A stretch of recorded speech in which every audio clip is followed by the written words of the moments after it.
बिस्मिल्लाहिर्रहमानिर्रहीम। अस्सलाम वालेकुम स्टूडेंट्स। आज हम लोग अपना PSY 402 का करते हैं लेक्चर नंबर 28। आज का जो हमारा लेक्चर है ये थोड़ा सा रिलेटेड है पिछले लेक्चर से। तो जिन बच्चों ने पिछले लेक्चर नहीं सुना हुआ वो बराए मेहरबानी पहले जाके पिछले लेक्चर को ज़रा गौर से सुनिए और फिर आके ये वाले लेक्चर सुने, तब आप लोगों को ज़्यादा अच्छे से समझ आएंगी। वरना आप लोग बहुत सारी चीज़ें कन्फ्यूज़ कर देंगे। जो मेन आप लोगों के जो बेसिक कंसेप्ट है ना वो पिछले लेक्चर में है, वो मैं इस लेक्चर में रिपीट नहीं करूँगी। ठीक है, हम लोग चलते हैं अपनी आज की वीडियो की तरफ। आज का जो हमारा लेक्चर है इसमें हम लोगों ने एक तो प्रोटोटाइप अप्रोच के बारे में बात करनी है और दूसरा हम लोगों ने एग्जाम्पलर अप्रोच के बारे में बात करनी है। सबसे पहले हम लोग चलते हैं प्रोटोटाइप अप्रोच के बारे में। अगर हम लोग कैटेगराइजेशन की डेफिनेशनल अप्रोच को देखें, एक थी डेफिनेशनल अप्रोच पहले। ठीक है, डेफिनेशनल अप्रोच ये कहती थी कि हम लोग इस तरह से डिसाइड कर सकते हैं कि कोई भी चीज़ किसी भी कैटेगरी का मेंबर है या नहीं है। उसके लिए हम लोग क्या करेंगे कि हम लोग डिटरमिन करेंगे कि वो जो चीज़ है वो कैटेगरी की डेफिनेशन पे पूरा उतर रही है या नहीं उतर रही। अगर तो वो कैटेगरी की डेफिनेशन में पूरा उतरती है तो तब हम लोग उसको उस कैटेगरी के अंदर इंक्लूड कर देंगे। फॉर एग्जाम्पल, अगर आप अपने स्केयर को डिफाइन करना है तो आप लोग कैसे स्केयर को डिफाइन करेंगे कि एक प्लेन सा फिगर है जिसकी 4 इक्वल साइड होती हैं। ठीक है, तो इस तरह से जो चीज जिसकी 4 इक्वल साइड्स होंगी वो प्लेन फिगर होगा, उसको आप लोग स्केयर के अंदर इंक्लूड कर देंगे। लेकिन बहुत सारी ऐसी नेचुरल ऑब्जेक्ट्स होती हैं जैसे कि बर्ड्स हैं, ट्रीज हैं, प्लांट्स हैं और इंसानों की बनाई हुई ऐसी चीजें जैसे कि चेयर्स हैं। तो ये सारी चीजें डेफिनेशंस के ऊपर अच्छे से काम नहीं करती। डेफिनेशंस की बुनियाद पे हम लोग इनको अच्छे से कैटेगराइज नहीं कर सकते। तो इसके मुकाबले में फिर दूसरी अप्रोच आ गई, that is the idea of family resemblance. Wittgenstein ने ये जो है वो आइडिया दिया था, आइडिया ऑफ फैमिली रिजेम्बलेंस का। वो ये कहते हैं फैमिली रिजेम्बलेंस का मतलब ये है कि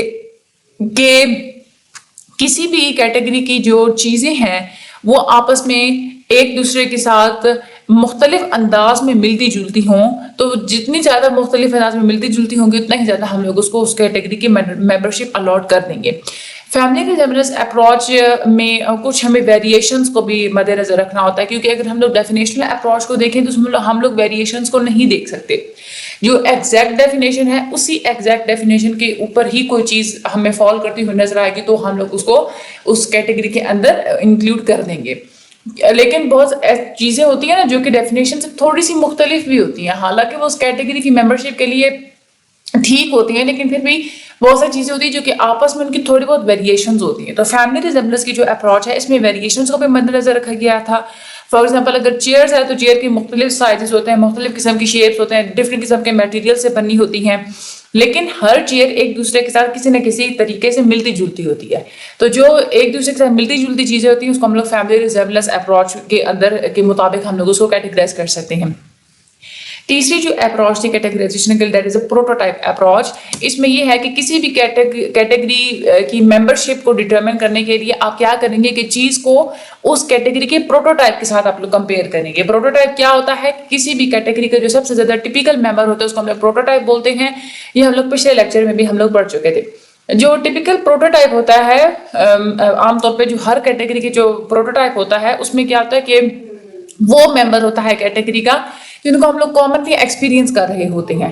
अब जो प्रोटोटिपिकलिटी होती है वो हाई भी होती है, लो भी होती है। हाई प्रोटोटिपिकलिटी का मतलब ये है कि कैटेगरी के जो मेंबर हैं वो अगर कैटेगरी के प्रोटोटाइप के साथ बहुत ज्यादा मैच कर रहा है तो हम लोग बोलेंगे कि उस मेंबर की हाई प्रोटोटिपिकलिटी है।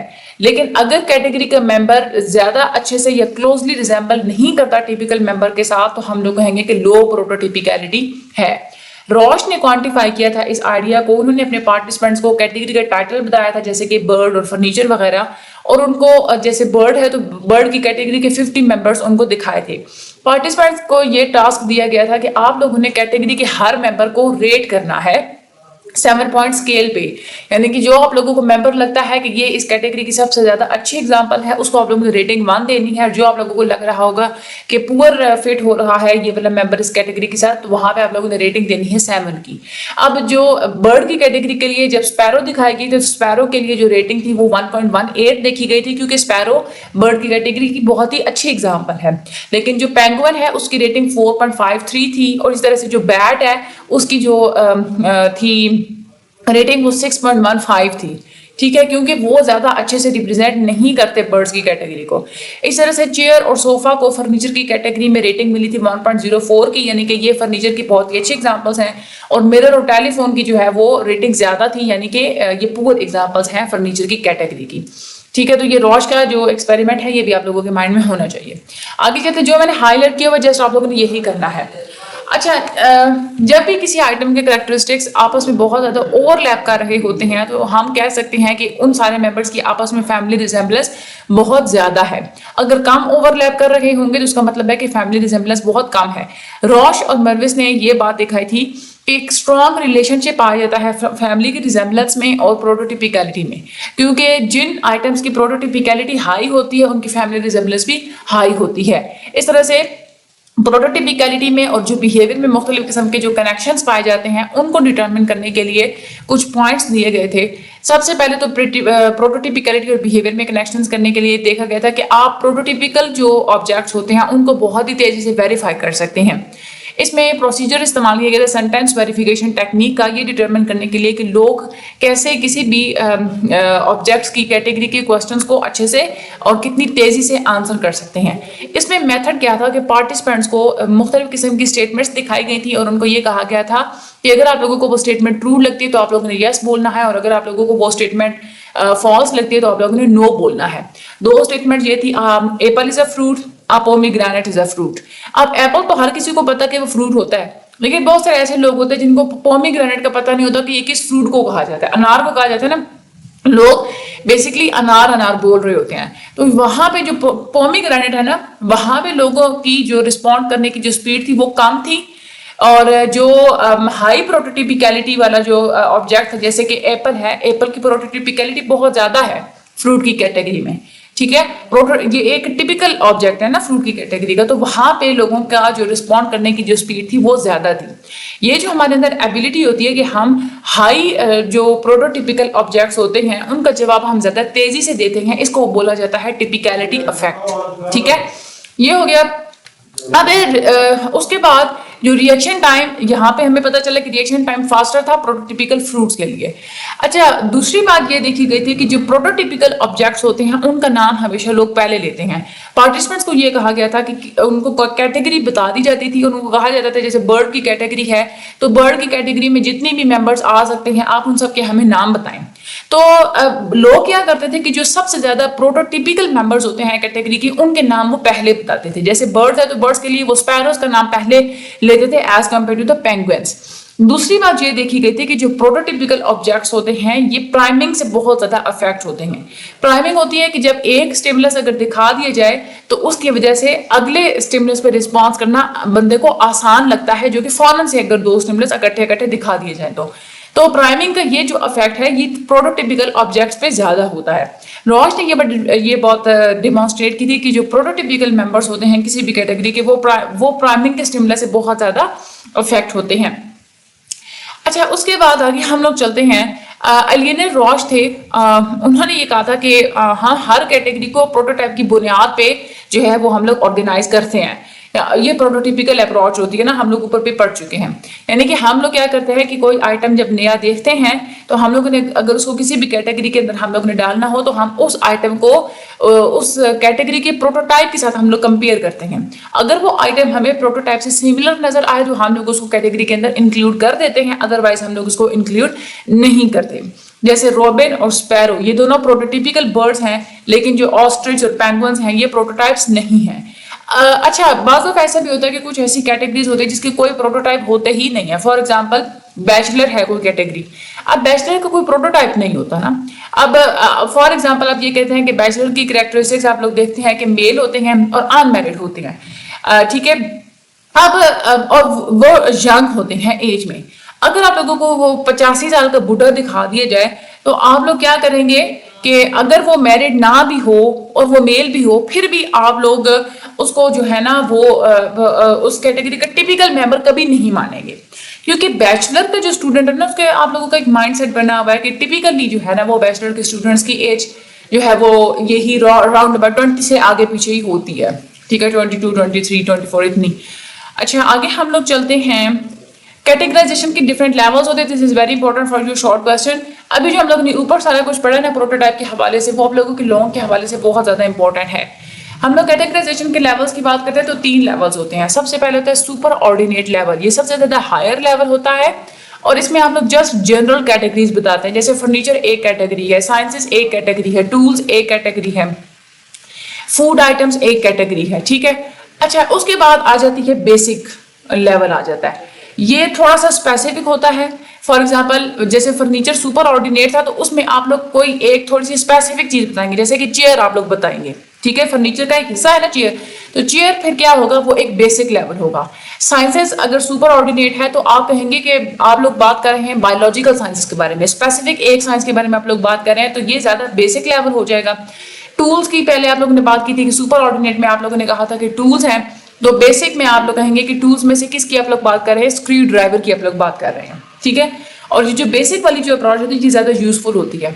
उसके बाद तीसरी जो एक लेवल होता है कैटेगराइजेशन का, दैट इज अ सब ऑर्डिनेट, जो सबसे ज्यादा लोअर लेवल होता है, उसमें सबसे ज्यादा आप लोग स्पेसिफिक कैटेगरीज बताते हैं। फॉर एग्जाम्पल अगर आप लोगों ने बेसिक लेवल पे चेयर की बात की थी तो सब ऑर्डिनेट पे आप लोग कहेंगे कि आप लोग कौन सी चेयर के बारे में बात कर रहे हैं, डाइनिंग चेयर की बात कर रहे हैं, काउंटर चेयर की आप लोग बात कर रहे हैं, डेस्क चेयर की आप लोग बात कर रहे हैं, कौन सी चेयर की आप लोग बात कर रहे हैं, ठीक है। तो इस तरह से कि मुख्तलिफ लेवल्स होते हैं हमारी कैटेगराइजेशन के। अच्छा, जो सुपर ऑर्डिनेट टर्म होगी, फॉर एग्जाम्पल आप कहते हैं कि टॉय, ठीक है, अब खिलौना, वो एक सुपर ऑर्डिनेट टर्म है, आपको नहीं पता कि अगला बंदा कौन से खिलौने की बात कर रहा है, ठीक है। अब जो बेसिक लेवल है, बेसिक लेवल पे आप कहते हैं कि खिलौनों में से आप लोग डॉल के बारे में बात कर रहे हैं, तो जब भी आप लोग सुपर ऑर्डिनेट टर्म्स की बात कर रहे होते हैं तो आपका जो प्री फ्रंटल कॉर्टेक्स होता है वो एक्टिवेट होता है।